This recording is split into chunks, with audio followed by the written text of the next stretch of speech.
And it's sort of this thing, like, because you love being overseas, right? And Love it's a it. great Yeah. opportunity, right? It's So much opportunity. so much opportunity, and my life is always about how terrible it is because I'm seeing the horrible things. And so oftentimes I will speak with maybe a little bit of a jaundiced eye just because I see it Hmm. going wrong. But there's nothing that can't be done correctly, and I think and Right. you know that. So And, just like everything can be fixed. And part of it you're seeing, I mean, you're seeing too, as changes were being implemented, and people just thought, well, if I live overseas, if I'm gone, I'm not in the US, then I don't have to worry about taxes.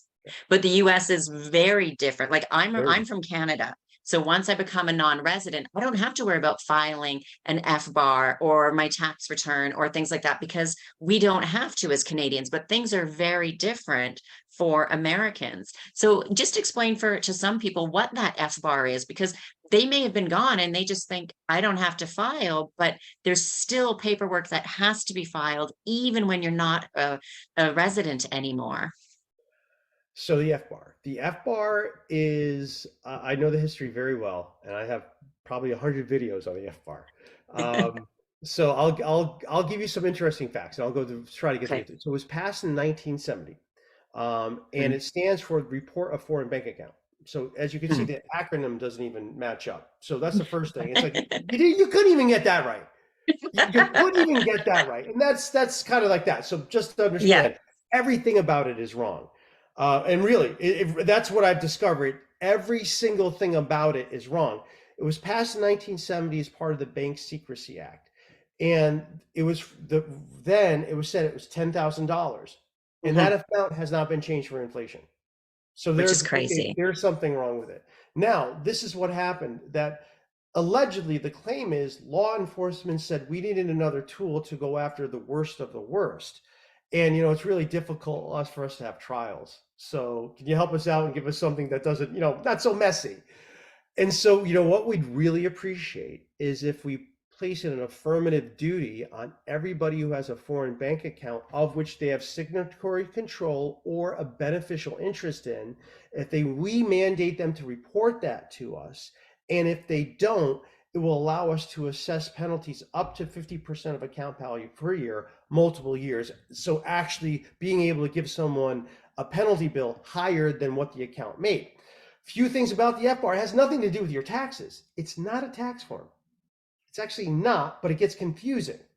It gets Mm. confusing because the people in charge of the form, the Financial Crimes Enforcement Network, which is a subsection of the US Treasury, thinks it's so useless and it's such a stupid form, they wanted nothing to do with it. Like, well, these forms are nothing. They're just people doing things right. And we don't want to administer this. So FinCEN said, hey, you got that agency, down the street there, and they're really good at, processing a lot of forms.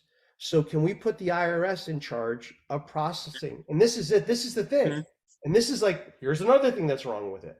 We're going to have the IRS, the Internal Revenue Service, process and administer what is known as a criminal form. If you look at it, Financial Crimes Enforcement Network, FinCEN Form 114, it's a criminal form that we are allowing our civil division of our tax system to assess the penalties upon and enforce. And it's not a tax form. But it's not a So tax there's form. there's more wrong with it.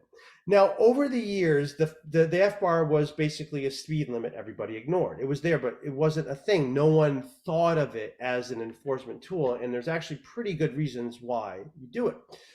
If you look at now, this is where the IRS gets people. This is where they try to get people, and there's ways around it. It's not really true.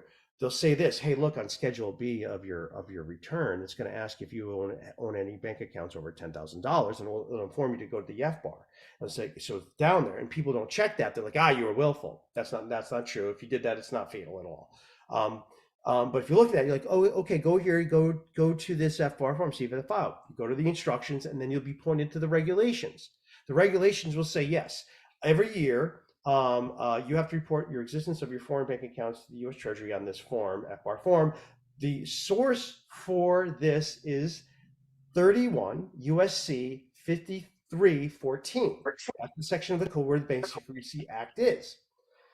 So a lot of ways that people find out they didn't file an FBAR is that if they look at part 3 of their Schedule B, where you report your dividends and interest, you'll see a little box there that says, do you have a signature authority over an interest in a foreign bank account? And then it will send you to the instructions to learn more. And then those instructions will reference IRS regulations. And those IRS regulations will say the authority for the filing of the FBAR comes from 315314.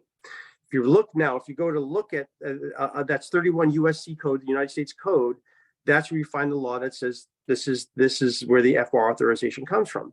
But the title of the law doesn't say report of foreign bank accounts. It says report of foreign agent transactions.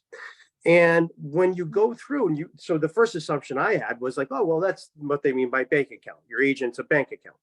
But when you look at the definitions in the law, you see something. They define what an agent is, and an agent is defined as a person, a human being, a person. And they define what a bank is, and a bank is defined as an institution. And because an institution can't be a person can't be an institution, they are two separate things. And so when you say report a foreign bank account, what it actually requires is that you report your foreign agents, people around the world who are doing things for you. And that's actually what it's for.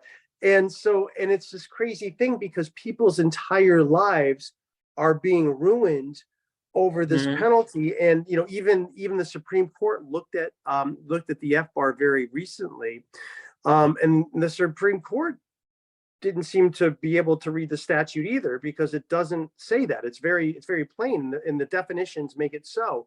But yet we're living in a world where, like, how do you give advice when the law is this and then what's done is different?